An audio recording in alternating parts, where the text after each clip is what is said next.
नमस्कार, बहुत स्वागत है आप सभी का भारत समाचार के डिजिटल प्लेटफॉर्म पर। मैं हूं आपके साथ शांतनु। लोकसभा चुनावों के मद्देनजर लोकसभा की प्रत्येक सीट का हाल हम आपको बताते हैं और आज बात करेंगे मुजफ्फरनगर लोकसभा सीट की। लोकसभा सीट मुजफ्फरनगर की बात की जाए तो यहाँ पर कुल मतदाता 17 लाख है लगभग। कुल विधानसभा की बात की जाए तो 5 विधानसभा है। मौजूदा सांसद बीजेपी के हैं। 2024 लोकसभा चुनाव में मुजफ्फरनगर से प्रमुख प्रत्याशी कौन कौन थे ये भी आपको बताते हैं। बीजेपी से संजीव बालियान और समाजवादी पार्टी से हरेंद्र मलिक, बीएसपी से दारा सिंह प्रजापति। मुजफ्फरनगर लोकसभा सीट का जातीय समीकरण जल्दी से आपको समझाते हैं। यहाँ पर अनुमानित जो वोटर्स हैं, देखिए जाट वोटर्स 2,10,000 है। मुस्लिम वोटर्स की बात की जाए तो 5,75,000 वोटर्स हैं। कश्यप 1 लाख, दलित 2,25,000, सैनी 1,10,000, ठाकुर 95,000, बनिया 60,000, ब्राह्मण 60,000, त्यागी 35,000, गुर्जर वोटर्स की बात की जाए तो 60,000, पाल 70,000, प्रजापति 50,000। और मुजफ्फरनगर सीट की लड़ाई हमेशा से ही दिलचस्प होती है। 2019 के लोकसभा चुनाव में संजीव बालियान ने जबरदस्त संघर्ष के बाद आरएलडी के तत्कालीन अध्यक्ष चौधरी अजीत सिंह को चुनाव हरा दिया था।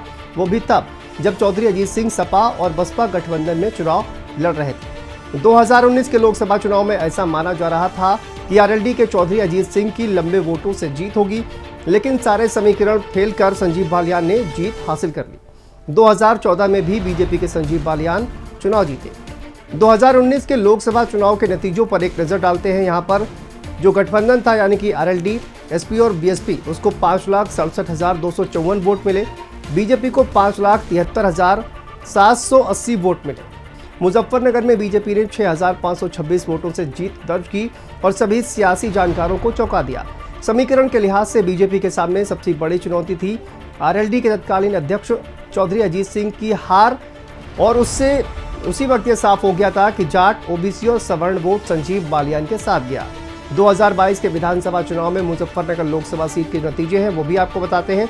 यहाँ पर एसपी और आरएलडी उस वक्त गठबंधन था। 5,24,435 वोट मिले। बीजेपी को 5,07,630 वोट मिले। बीएसपी को 95,813 वोट यहाँ पर मिले थे। 2022 के विधानसभा चुनाव में मुजफ्फरनगर लोकसभा क्षेत्र में सपा और आरएलडी का गठबंधन 16,805 वोटों से आगे रहा। वैसे भी लोकसभा और विधानसभा चुनाव में मुद्दे और चेहरे हमेशा अलग होते हैं, लेकिन अब सियासी समीकरण इसलिए बदल चुके हैं क्योंकि आरएलडी का अब बीजेपी से गठबंधन हो चुका है और 2022 के विधानसभा चुनाव में बीजेपी के जाट वोट बैंक में जो आंशिक बंटवारा हुआ था, अब वो होने की उम्मीद कम नजर आ रही है। मुजफ्फरनगर लोकसभा सीट पर पिछड़ा और अति पिछड़ा वोट सबसे महत्वपूर्ण होता है, जो कि हमेशा साइलेंट रहता है। मुजफ्फरनगर में मुख्य लड़ाई संजीव बालियान और हरेंद्र मलिक के बीच की है। समीकरण के लिहाज से देखें तो बीजेपी के संजीव बालियान की राह आसान है, लेकिन चुनौती अंदरूनी गुटबाजी है।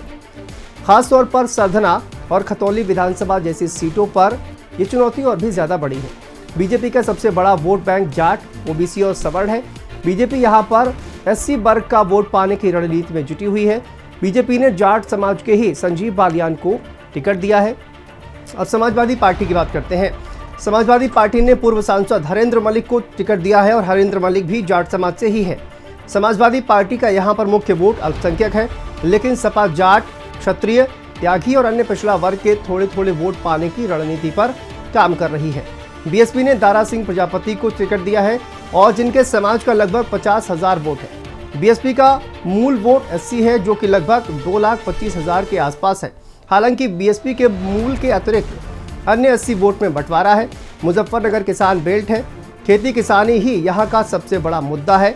कानून व्यवस्था भी यहाँ सबसे बड़े मुद्दों में से एक है। 2022 के विधानसभा चुनाव में मुजफ्फरनगर की 5 विधानसभा सीटों में से 2 बीजेपी, 2 एसपी और 1 आरएलडी ने जीती थी। हालांकि खतौली विधानसभा उपचुनाव में सपा और आरएलडी गठबंधन से आरएलडी उम्मीदवार मदन भैया चुनाव जीत गए थे।